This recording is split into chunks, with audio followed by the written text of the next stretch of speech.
దేవుడు మోషేకు తోడై ఉండడానికి కారణం ఏంటంటే అతడు దేవుని ఇల్లంతటిలో నమ్మకమైన వాడు. దేవునికి స్తోత్రం కలుగునుగాక.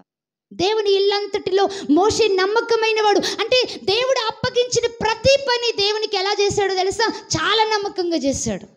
దేవుడు మోషేకు తోడై ఉన్నట్లుగా దేవుడు నీకు తోడై ఉండాలి అని అంటే ప్రతి విషయంలో దేవునికి ఏమై ఉండాలి? నమ్మకంగా ఉండాలి, నమ్మకంగా ఉండాలి. దేవుడు నీకు అప్పగించిన పని నమ్మకంగా చేయాలి. దేవుడు పిలిచిన పిలుపుకి నువ్వు లోబడి నమ్మకంగా నువ్వు పని చేయాలి.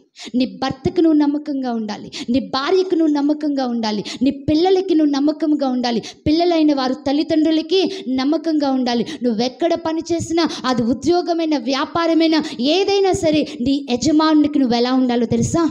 నమ్మకంగా ఉండాలి.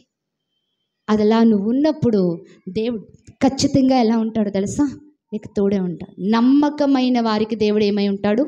తోడే ఉంటాడు. సాత్వికులకు దేవుడు తోడే ఉంటాడు.